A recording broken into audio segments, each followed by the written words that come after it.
Let us open our Bible on Psalms 139, 17 and 18. Praise the Lord. How precious also are thy thoughts unto me, O God. How great is the sum of them. If I should count them, they are more in number than the sand. When I awake, I am still with thee. Yan. Minsan tayo ay nag-iisip na parabagang kulang ang talima o yung tinatawag na kalinga ng Diyos sa atin. Minsan nag-iisip tayo parang kulang tayo sa pansin mula sa Diyos. Minsan nag-iisip tayo parabagang tayo ay binabayaan ng Diyos. Pag yan ay iniisip natin, ay malaking pagkakamali ang ating nagawa. Sapagkat sa totoo lang, ang sinabi dito, how precious also are thy thoughts unto me. O God, how great is the sum of them. If I should count them, they are more in number than the sand. When I awake, I am still with thee. Diba? Iisipin natin gaano ka-precious ang kanyang pag-iisip dito sa akin, dyan sa iyo, sa atin lahat mula sa Diyos. Gaano kadakila ang bilang nila. Kung ating bibilangin, sila'y higit pa sa mga bilang ng mga buhangin. Napakarami po. Hindi kayang bilangin. At kung sakali man tayo ay gigising, nandyan pa rin tayo kasama niya. So, praise the Lord. Ibig sabihin niya, natutulog tayo, we are unconscious. Anything may happen. Anything will happen. You might die, you might be burned, you might be robbed, you might be stabbed, you might be shoot, or whatever. But, paggising natin, kasama pa rin tayo sa Kanya. Ibig sabihin niyan, during our sleeping, God never departed from us. God never leave us. Hindi niya tayo iniwanan. Kahit paggising natin, nandyan pa rin siya, sumasama sa atin. Praise the Lord! Paano natin bigyan ng comparison ang ating iniisip sa sarili natin at ang iniisip ng Diyos sa atin? How do we make comparison? Is it almost the same? Is it almost equal? Basahin natin. Isaiah 55:8 and 9. Praise the Lord. For my thoughts are not your thoughts, neither are my ways your ways, my ways, saith the Lord. For as the heavens are higher than the earth, so are my ways higher than your ways, and my thoughts than your thoughts. Yan. So ano man yung kayang i-imagine o isipin natin para sa ating sarili. At kung pupunta naman tayo sa Diyos sa kanyang pag-iisip para sa atin, napakalayo ng difference. Imagine kung gaano kalayo ang langit mula sa lupa, ganon ang agwat sa kanyang isip, sa isip natin. Ganon ang layo ng agwat ng daan o paraan sa paraan natin. So, therefore, we must be happy. Kung merong nag-greet sa atin, Happy New Year, we are happy indeed because of so much thoughts from our Heavenly Father toward us, para sa atin. Praise the Lord. Kaya we should be thankful. Kailangan ngayong sa ating New Year's service, naka-imbak, naka-store sa ating isip, sa ating puso, how much thoughts from God para sa atin. Yung pag-iisip niya, hindi basta-basta. Napakarami na gusto niyang gawin sa atin. Gusto niyang Kung dito sa lupa, abang nabubuhay tayo, we do not know what will be the lifespan of ours. But God filled blessings sa ating entire span of life sa buhay natin, in which we cannot see, in which we cannot consider, but God already have seen it. Nakita na ng Diyos. Ano yung nasa unahan natin? Lalo't higit pa mamaya, pag tayo ay kasama na sa Kanya. Sobrang-sobra. Kaya, therefore, sa buhay natin, ano talaga ang iniisip niya para sa atin? Maliban malawak, maliban marami, maliban hindi natin kayang pantayan, ano pa? Basa. Jeremiah 29:11. Praise the Lord. For I know the thoughts that I think toward you, says the Lord, thoughts of peace and not of evil, to give you an expected end.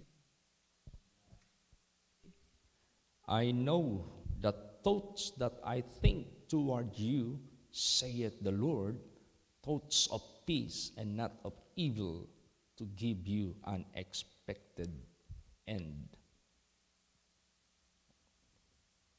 Alam niyo po dyan sa pag-study ng mga isda sa dagat, kita niyo yung mga salmon, di ba? Marami yan sa Alaska, sa river, mula sa lake, napakarami nila. Pero dumarating din ang panahon, kung tingnan mo sa ilalim ng dagat, gabundok, it is like a mountain, ang file ng mga dead salmons. Bakit? Meron talagang lifespan sila, kung ilang taon lang. And when they died, they used to make some grupo yan eh. Pinakita na yan sa National Geographic na pag sila'y namatay, parang isang mountain file of dead salmons. So, ibig sabihin yan, there is always an end of all things. Okay, so sometimes, yung mga archaeologists na nagdi-discover ng mga histories, kaya nagdidig sila sa mga lupa. Ano ang nahuhukay nila? Buried mansion, buried city, buried burying place, mga libingan, mansion, mga kung ano-ano, nalibing na sila.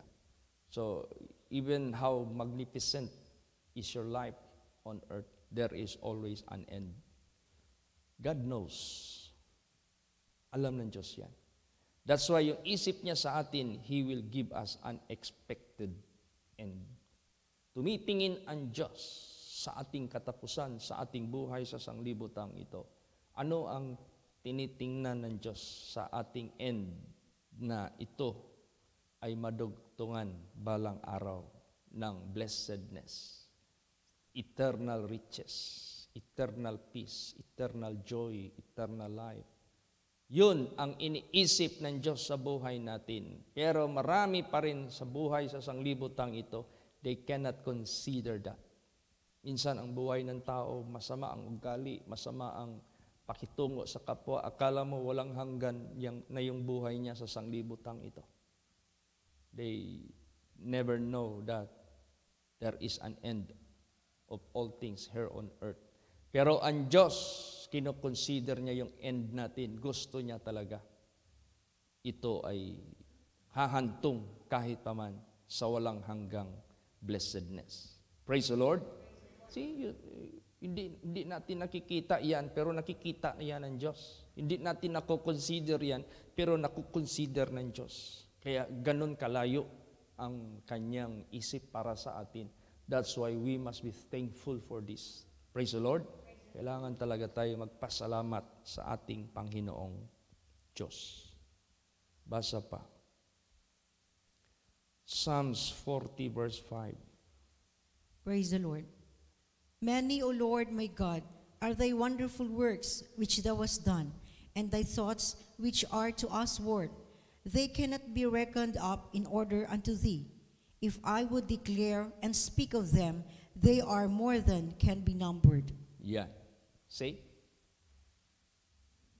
Hindi natin kayang bilangin ang lahat ng pag-iisip ng Diyos para sa kanyang mga anak. Pag atin itong isa-isahin at i-declare natin ito, we cannot count them. We cannot make them one by one because of so much. Dahil nasa napakarami po kung iisipin natin. Sometimes people do not acknowledge and consider that. But in truth, every step of our journey here on earth, God is taking care for us. Kasi sa isang step mo lang madulas ka, pwede kang mamatay. Yung pagdadrive natin, how many miles a day, how many kilometers a day. Half kilometer pala yung takbo mo, pwede kang maaksidente. Lumulunok ka ng laway mo, pwede kang ma-choke, ikamamatay mo yan. Subo ka ng pagkain, lumulunok ka, pwede yung i-choke mo. So ibig sabihin yan, in every move, in every moment of our lives, God is taking care of us. If we are going to count it, they are more than can be numbered. Kaya totoo yan. Praise the Lord. At ano pa kaya mamaya? Pagdating ng panahon, nasa eternal state na tayo. The more we will be amazed sa lahat ng kanyang proposal sa buhay natin na iniisip niya para sa atin. Kaya dapat malayo tayo sa discouragement, dapat malayo tayo sa panghihina, because if you are being discouraged in your faith in serving God, you have forgotten that there are so much from God na iniisip niya para sa iyo. You will regret it forever the moment you miss that greatest opportunity. Kaya sa buhay natin, let us just go on. Patuloy tayo. Continue thou in the things which thou hast learned and hast been assured of. Patuloy lang tayo dyan. He that shall endure unto the end, this same shall be saved. Run for your salvation. Let us look to the finishing line. Tingnan natin lagi yung finishing line that we could reach the finishing line victoriously, because there are so much awaits na naghihintay para po sa atin. Praise the Lord. Okay. Saan niya ito ibibigay? Kanino niya ito ibibigay? Itong mga so much thoughts para sa tao. Kanino ito ibibigay? There is a particular people.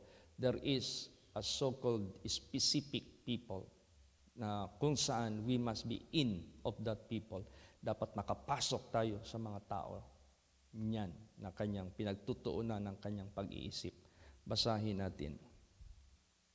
Psalms 31 verse 19. Praise the Lord. Oh, how great is thy goodness, which thou hast laid up for them that fear thee, which thou hast wrought for them that trust in thee before the sons of men. Yes, there is particular, specific people. Meron. Oh, how great is thy goodness, which thou hast laid up for them that fear thee. Dapat kasama ka dyan. Which thou hast wrought for them that trust in thee before the sons of men. Dapat kasama ka dyan. So, ganun po sa buhay natin. Kapag sinabing trust in Him, you did not give up your faith or hope unto Him until the end. You are faithful till death. Hanggang katapusan, you hold your faith. So pag nakita yan ng ating Panginoong Diyos, masaya ang Diyos. Kasi He is giving us an expected end. Praise the Lord.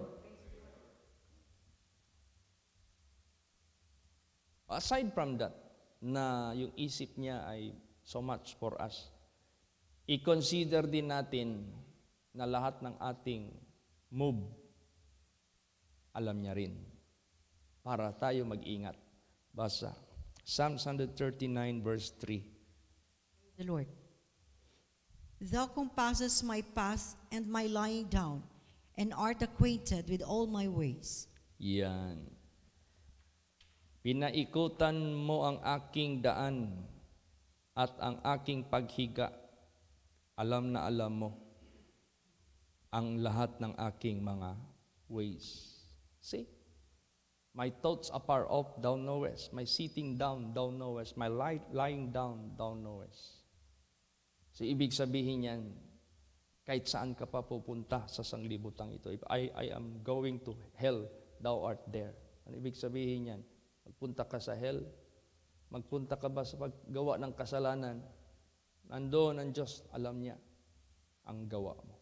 So, kaya ganon sa buhay natin, we have to consider that. Kung nag-iisip ang Diyos sa buhay natin, we are being acquainted by God. So, pagbutihin natin na makasama tayo sa may takot sa Diyos, na makasama tayo sa naglagak ng pag-asa, pananampalataya, pananalig sa Kanya. Because this is the only way we could please God. Without faith, it is impossible to please Him. For him that cometh to God must believe that He is a rewarder of them that diligently seek Him. Kaya that is very vital sa buhay natin, itong trust, faith, hope, spiritual good relationship natin dyan sa ating buhay ng Diyos. Huwag natin yung panghinaan. Palakasin natin yan. Be strong in the Lord and in the power of His might. Praise the Lord. Yan ang gusto ng ating Panginoong Diyos. Bakit nakalagay doon sa last verse na when I awake, I am still with thee? Matulog man din tayo. Not physically. But itong ating buhay sa sanglibutang ito, you will not live thousands of years, but you will just live below 100 years. So matulog ka. Pero kahit matulog ka, importante, paggising mo, nandyan ka pa rin sa Diyos. Hindi kay paggising mo, nandoon ka na sa lumalagablab na apoy. Paggising mo, maririnig mo na yung halakhak ni Satanas doon sa impyerno. Paggising mo, ang mga kasama mo, mga wicked doon sa dagat-dagatang apoy. Kaya, importante sa buhay natin. Kung maggising man tayo pagdating ng panahon, we are still with the Lord. Praise the Lord. Praise the Lord. Kaya anong sinabi dyan? 1 Thessalonians 5:10. Praise the Lord. Who died for us, that whether we wake or sleep, we should live together with Him. Yes. Siya'y nagpakamatay sa atin to redeem us. Siya'y nagpakamatay sa atin to ransom us. Did you believe? Did you accept it? Did you live according unto His will? So, kung ganon, di ka baliwala sa Kanyang redemption, sa Kanyang pagtubos sa iyo, then, buhay ka man, or tulog ka man, sa Kanyang pagbalik, ikaw ay mabubuhay kasama niya. Praise the Lord. Whether we are awake or sleep, we should live together with Him. Kaya, habang nabubuhay tayo sa sanglibutang ito, we must live in His likeness.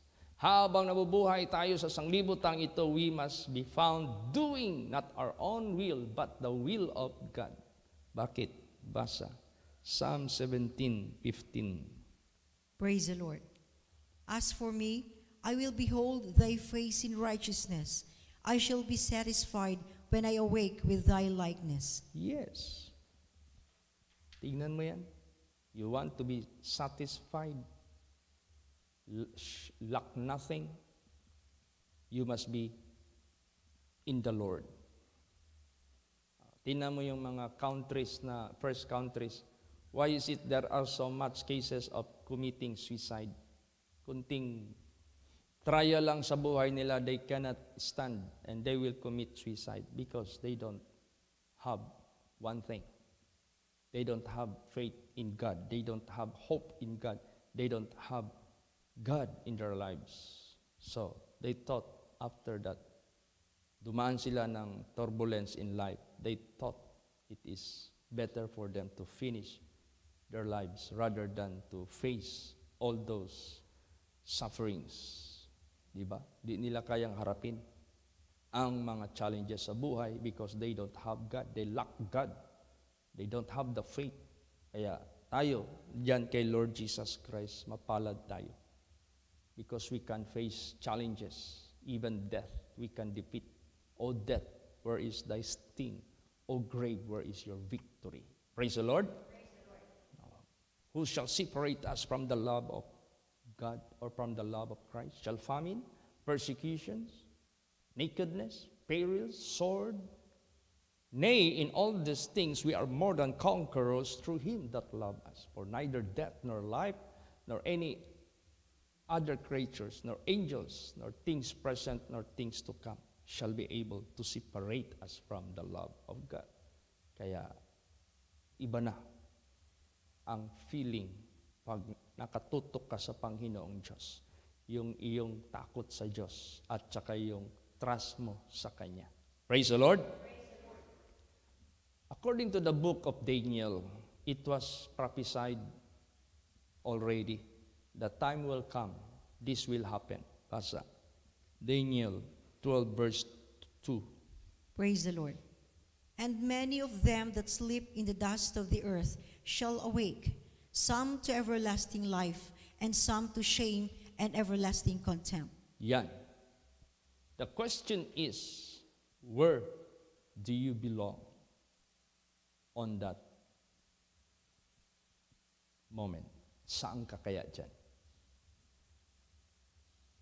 Yung natulog doon sa alikabok, ibig sabihin, you are already dead physically.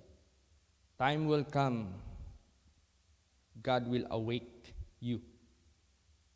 But the question is, after God will awake you, saan ka magigising? Saan mo i-spend ang iyong eternity? Mabuti kung makasama ka doon sa everlasting life. Ay kung doon ka sa shame and everlasting contempt. Kawawa ka talaga. Bakit shame? Because you believe the liar, Satan. Then after that, you will realize it is false. Doon ka naniwala. Shame. Mapahiya ka talaga. Because you have trusted and believed the fake or the lie, yung kasinungalingan. Mas shame talaga. Hiyang-hiya ka talaga. At sa hiyang-hiya mo yan, tatawanan ka ni Satanas. Pero kung sa Diyos ka naniwala, sa tama ka naniwala at sumunod, nako, it is glory. It is honor. It is very rewarding ang nagawa mo sa iyong pananampalataya. Dahil hindi ka nanampalataya sa fake, hindi ka naniwala sa mali, naniwala ka sa tama. Kaya sinabi yan ni Daniel. Ano naman sinabi ni Lord Jesus? Last verse, John 5:29. Praise the Lord. And shall come forth they that have done good unto the resurrection of life, and they that have done evil unto the resurrection of damnation. Yes. Yan yung parallel sa sinabi ni Daniel, pero kay Daniel is not so specific. But kay Jesus Christ, very specific.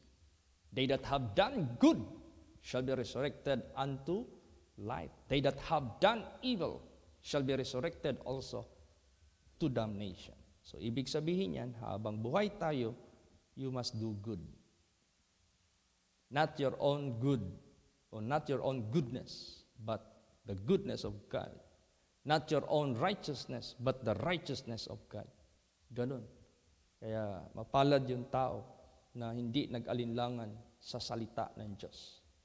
Minsan, alam na natin ang katotohanan, alam na natin ang totoo sa salita ng Diyos. Hindi pa natin nasusunod. Kasi naniniwala pa tayo sa mga nauna na ating paniniwalaan. Sabi ni Lolo, sabi ni Lola. Okay lang, sabi ni Lolo, sabi ni Lola, kung angkop, naaayon sa salita ng Diyos. Sabi ng ating spiritual leader noon, okay lang kung ayon sa salita ng Diyos. Ayon sa ating simbahan noon, ganito. Pero sinabi na nga sa Bible na bawal, sinabi na nga sa Bible, huwag mong gawin yan, pero doon ka pa rin naniniwala sa mali mong namulatan, kawawa ka. Because you prefer to believe the false one rather than the genuine one. Kaya sa buhay natin, awake, gumising ka na. Kasi it is not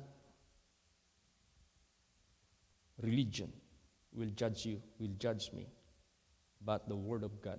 Kaya nga anong sabi ni Lord Jesus Christ, panahon na hahatulan kayo, I will not judge you, but the Word which you have heard, the one that will judge you. O ibig sabihin yan, even though Jesus Christ is the judge, but He want to make clear na yung Word of God, yan yung mag-judge sa atin. Kasi siya yun eh. In the beginning was the Word, and the Word was with God, and the Word was God, and the Word became flesh. Siya rin yan. Pag wala kang Word of God, wala kang Jesus. Pag hindi mo sinusunod yung Word of God, hindi mo sinusunod si Jesus. Ganon yan. Kaya napaka-importante sa buhay natin as God gave us the opportunity to listen to His Word, to read to His Word, and to do His Word. May oportunidad pa tayo. Do it para the moment you will sleep, you will be awakened in His likeness. Praise the Lord. Hindi kay dami mong mga dahilan, dami mong mga reason, kasi ganito, turo yan ng ganito. No problem. But the question is,